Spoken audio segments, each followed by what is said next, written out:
forgeron, le bras sur un marteau gigantesque, effrayant, ivressé de grandeur, le front vaste, brillant, comme un clairon d'airain, avec toute sa bouche, et prenant ce gros-là dans son regard farouche, le forgeron parlait à Louis XVI, un jour que le peuple était là, se tordant tout autour, et sur les lambris d'or traînant sa veste sale.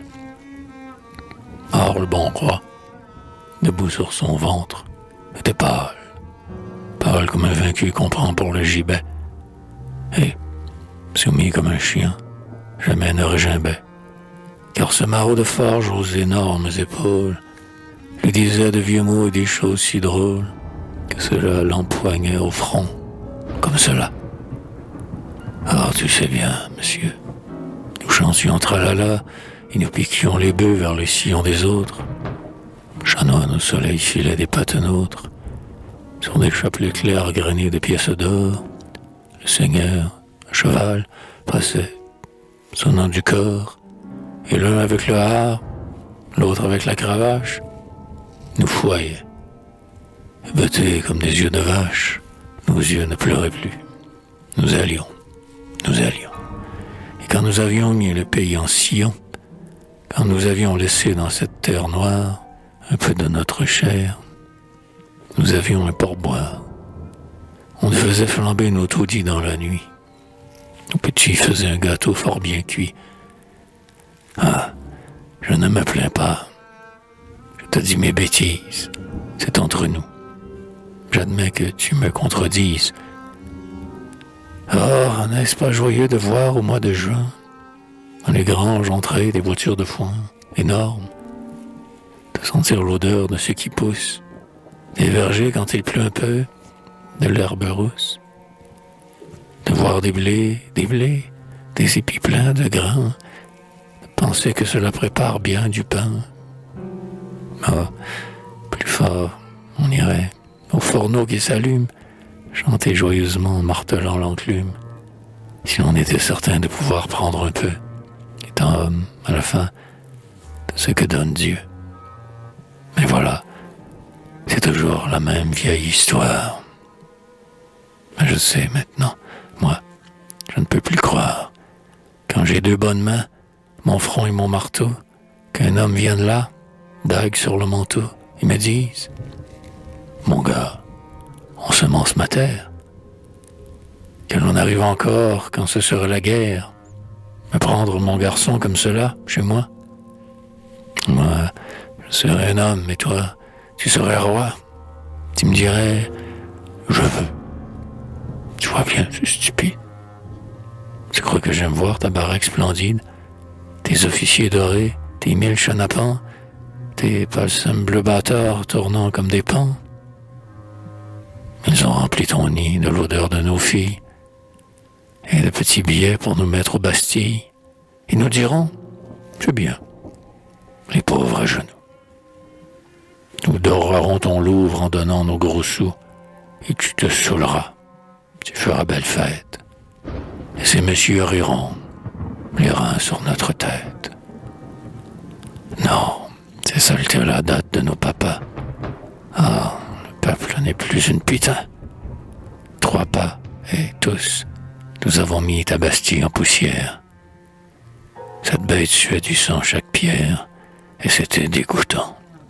La Bastille debout, avec ses murs lépreux qui nous racontaient tout, et toujours nous tenaient enfermés dans leur ombre. Citoyens, c'était le passé sombre qui croulait, qui râlait quand nous prîmes la tour. Nous avions quelque chose au cœur comme l'amour. Nous avions embrassé nos fils sur nos poitrines. Et, comme les chevaux, en soufflant des narines, nous allions, fiers et forts, et ça nous battait là.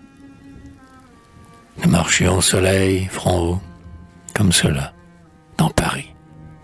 On venait devant nos vestes sales. Enfin, nous nous sentions hommes. Nous étions pâles, sire. Nous étions sous de terribles espoirs. Et quand nous fûmes là, devant les donjons noirs, agitant nos clairons et nos feuilles de chêne, les pics à la main, nous n'eûmes pas de haine. Nous nous sentions si forts, nous voulions être doux. Et depuis ce jour-là, nous sommes comme fous. Le tas des ouvriers a monté dans la rue, et ces maudits s'en vont, foule toujours accrue, de sombres revenants aux portes des Richards. Moi, je cours avec eux à semer les mouchards, et je vais dans Paris, noir marteau sur l'épaule, farouche, à chaque coin balayant quelques drôles. Et si tu me riais au nez, je te tuerais. Puis, tu peux y compter, tu te feras des frais, avec tes hommes noirs qui prennent nos requêtes pour se les renvoyer comme sur des raquettes. Et tout bas, les malins se disent qu'ils sont sots. Pour mitonner des lois, collés de petits pots, pleins de jolis décrets roses et de drogailles, s'amuser à couper proprement quelques tailles, puis se boucher le nez quand nous marchons près d'eux. Nos doux représentants qui nous trouvent crasseux, pour ne rien redouter, rien que les baïonnettes. C'est très bien. Point de leur tabatière à sornette. Nous en avons assez, là, de ces cerveaux plats et de ces ventres dieux. Hein, ce sont là les plats que tu nous sers, bourgeois, quand nous sommes féroces, quand nous brisons déjà les sceptres et les crosses. Il le prend par le bras, arrache le velours des rideaux et lui montre en bas les larges cours où fourmille, où se lève la foule épouvantable avec des bruits de houle, hurlant comme une chienne, hurlant comme une mère, avec ses bâtons forts et ses piques de fer, ses tambours, ses grands cris de hâle et de bouge, ta sombre de haillons saignants de bonnets rouges. L'homme, par la fenêtre ouverte, montre tout au roi pâle et suant qui chancelle debout, malade à regarder cela. C'est la crapule, sire. Ça bave au mur, ça monte, ça pullule. Puisqu'il ne mange pas, sire, ce sont des gueux. Je suis un forgeron. Ma femme est avec eux, folle. Elle croit trouver du pain aux Tuileries. On ne veut pas de nous dans les boulangeries. J'ai 3 petits. Je suis crapule. Je connais des vieilles qui s'en vont pleurant sous leur bonnet parce qu'on leur a pris leur garçon ou leur fille. C'est la crapule. Un homme était dans la Bastille, un autre était forçat, mais tous deux, citoyens, honnêtes, libérés, ils sont comme des chiens. On les insulte. Alors, ils ont là quelque chose qui leur fait mal. Allez, c'est terrible. Et c'est cause que se sentant brisés, que se sentant damnés, ils sont là, maintenant, hurlant sous votre nez. Crapules. Là-dedans sont des filles infâmes, parce que vous saviez que c'est faible les femmes. Mais seigneurs de la cour, vous savez toujours bien. Vous avez craché sur l'âme comme rien. Vos belles aujourd'hui sont là. C'est la crapule. Oh, tous les malheureux, tous ceux dont l'eau d'eau brûle sous le soleil féroce, qui vont, qui dans ce travail-là sentent crever leur front. Chapeau bas, mes bourgeois. Oh, ceux-là sont les hommes. Nous sommes ouvriers, sire. Ouvriers. Nous sommes, pour les grands temps nouveaux, l'on voudra savoir, où l'homme forgera du matin jusqu'au soir, chasseur des grands effets, chasseur des grandes causes, où, lentement vainqueur, il domptera les choses, et montera surtout, comme sur un cheval. Ah, splendide lueur des forges. Plus de mal, plus. Ce qu'on ne sait pas, c'est peut-être terrible. Nous saurons. Nos marteaux en main, passons au crible tout ce que nous savons, puis, frères, en avant. Nous faisons quelquefois ce grand rêve émouvant de vivre simplement, ardemment, sans rien dire, de mauvais, travaillant sous l'auguste sourire d'une femme qu'on aime avec un noble amour.